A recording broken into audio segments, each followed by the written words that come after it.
Hello and welcome back to the All Your Heart Company YouTube channel. My name is Lily. I'm the founder of All Your Heart Company, a faith-based clothing, accessory line, and ministry. You can shop our website below, get a matching hat with me. But that is not the point of this video. We have been working through on this channel, reading through the entirety of the Bible, and we are breaking it down book by book, chapter by chapter, verse by verse. We are currently reading through Genesis. So grab your Bible, and if you don't have a Bible, you can just press play and follow along. I'll put a couple on the screen, but there are also so many playlists of all the other books that we've done. And I highly recommend listening to start your day or in the evening. It's amazing, and we need to be spending more time in our Word. So what better way than to read it together? We're reading Genesis 31 in this video. But Jacob soon learned that Laban's sons were grumbling about him. Jacob has robbed our father of everything, they said. He has gained all his wealth at our father's expense. And Jacob began to notice a change in Laban's attitude towards him. Then the Lord said to Jacob, "Return to the land of your father and grandfather, and to your relatives there, and I will be with you." So Jacob called Rachel and Leah out to the field where he was watching his flock. He said to them, "I have noticed that your father's attitude towards me has changed, but the God of my father has been with me. You know how hard I have worked for your father, but he has cheated me, changing my wages 10 times. But God has not allowed him to do me any harm. For if he said, 'The speckled animals will be your wages,' the whole flock began to produce speckled young. And when he changed his mind and said, 'The striped animals will be your wages,' then the whole flock produced striped young. In this way, God has taken your father's animals and given them to me. One time during the mating season, I had a dream and saw that the male goats mating with the females were streaked, speckled, and spotted. Then in my dream, the angel of God said to me, 'Jacob,' and I replied, 'Yes, here I am.' The angel said, 'Look up, and you will see that only the streaked, speckled, and spotted males are mating with the females of your flock. For I have seen how Laban has treated you. I am the God who appeared to you at Bethel, the place where you anointed the pillar of stone and made your vow to me. Now get ready and leave this country and return to the land of your birth.' Rachel and Leah responded, 'That's fine with us. We won't inherit any of our father's wealth anyway. He has reduced our rights to those of foreign women, and after he sold us, he wasted the money you paid him for us. All the wealth God has given you from our father legally belongs to us and our children. So go ahead and do whatever God has told you.' So Jacob put his wives and children on camels, and he drove all his livestock in front of him. He packed all the belongings he had acquired in Paddan Aram and set out for the land of Canaan, where his father Isaac lived. At the time they left, Laban was some distance away, shearing his sheep. Rachel stole her father's household idols and took them with her. Jacob outwitted Laban and the Aramean, for they set out secretly and never told Laban they were leaving.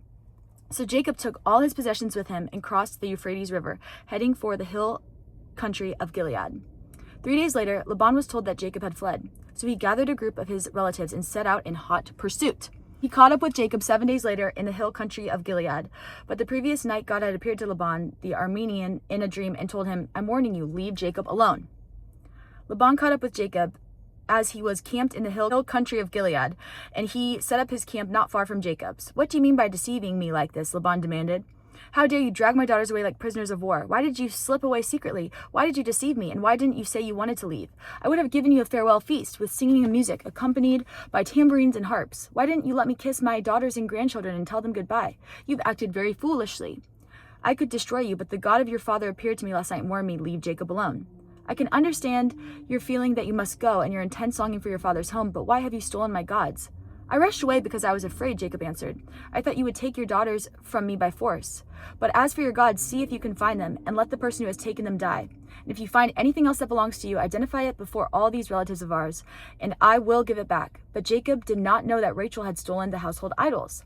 Laban went first into Jacob's tent to search there, then into Leah's, and then the tents of the 2 servant wives, but he found nothing. Finally, he went into Rachel's tent, but Rachel had taken the household idols and hidden them in her camel's saddle, and now she was sitting on them. When Laban had thoroughly searched her tent without finding them, she said to her father, "Please, sir, forgive me if I don't get up for you. I'm having my monthly period." So Laban continued to search, but he could not find the household idols.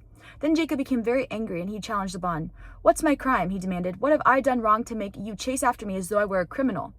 You have rummaged through everything I own. Now show me what you found that belongs to you. Set it out here in front of us before our relatives for all to see. Let them judge between us. For 20 years I have been with you, caring for your flocks. In all that time your sheep and goats never miscarried. In all those years I never used a single ram of yours for food. If any were attacked and killed by wild animals, I never showed you the carcass and asked you to reduce the count of your flock. No, I took the loss myself. You made me pay for every stolen animal, whether it was taken in broad daylight or in the dark of night. I worked for you through the scorching heat of the day and through cold and sleepless nights. Yes, for 20 years I slaved in your house. I worked for 14 years earning your 2 daughters, and then 6 more years for your flock. and you changed my wages 10 times. In fact, if the God of my father had not been on my side, the God of Abraham and the fearsome God of Isaac, you would have sent me away empty-handed. But God has seen your abuse in my hard work. That is why he appeared to you last night and rebuked you." Then Laban replied to Jacob, "These women are my daughters, these children are my grandchildren, and these flocks are my flocks. In fact, everything you see is mine. But what can I do now about my daughters and their children? So come, let's make a covenant, you and I, and it will be a witness to our commitment." So Jacob took a stone and set it up as a monument. Then he told his family members, "Gather some stones." So they gathered stones and piled them in a heap. Then Jacob and Laban sat down beside the pile of stones to eat a covenant meal.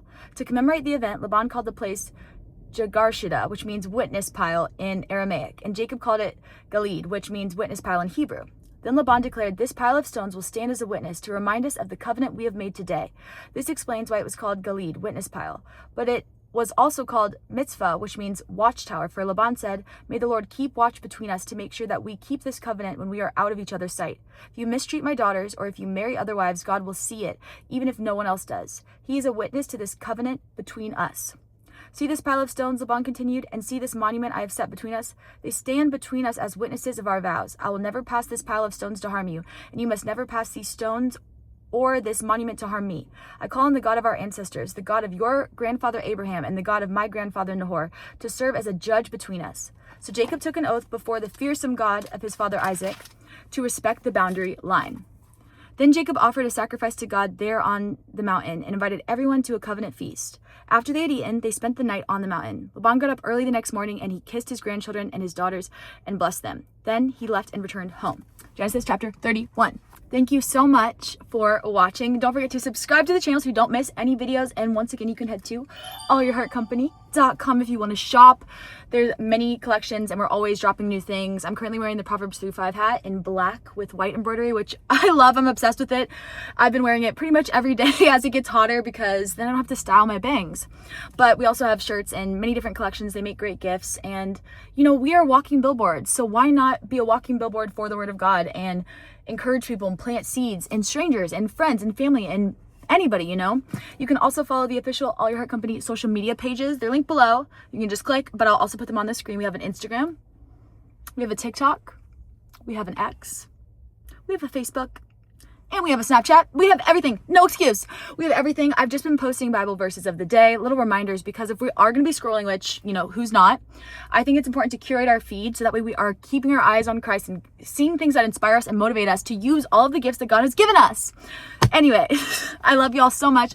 Don't forget to trust in the Lord with not part, but all your heart, and I will see you in the next video.